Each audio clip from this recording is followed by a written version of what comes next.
Insinyur Haji Sarimuda MT ditangkap Subdit 2 Harda di Treskrimum Polda Sumatera Selatan terkait dugaan penggelapan tipu gelap pembelian tanah.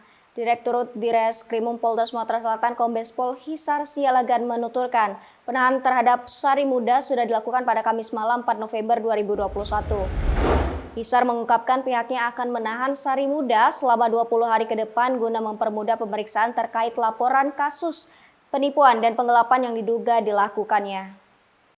Lanjut Kombes Pol Hisar Sialaga, bila dalam pemeriksaan diperlukan waktu yang lama, maka pihaknya akan memperpanjang penahanan terhadap Sarimuda hingga 40 hari ke depan. Sementara kasus ini dilaporkan oleh salah seorang pengacara di Kota Palembang. Selain Sarimuda, pihaknya juga melakukan penahanan terhadap seorang bernama Margono Mangkunegoro yang diduga juga terlibat dalam kasus penipuan dan penggelapan.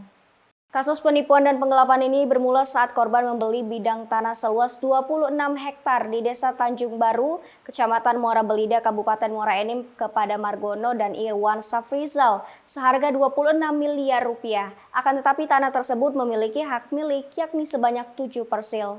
Setelah menjualkan bidang tanah tersebut, Margono tidak bertemu langsung dengan korban tetapi melalui perantara Sarimuda. Sebelum tanah tersebut dibeli, Sarimuda meyakinkan korban dan mengatakan tanah tersebut aman dan tidak bermasalah dengan tambahan surat pernyataan yang dibuat oleh Margono. Setelah itu dilakukan pembelian dan pembayaran, ternyata bidang tanah tersebut tidak bisa dikuasai oleh korban. Tanah tidak bisa dikuasai korban karena ada halangan dari masyarakat yang mengakui bidang tanah tersebut dan ada salah satu SHM nomor 35 yang masih dalam PTUN dan tidak dapat diproses balik oleh korban.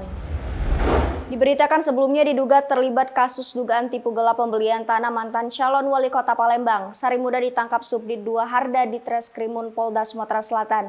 Dikonfirmasi wartawan pada Jumat kemarin 5 November 2021, Kasubdit 2 Harda di Treskrimum Polda Sumatera Selatan, AKBP Tri Martono membenarkan penangkapan tersebut.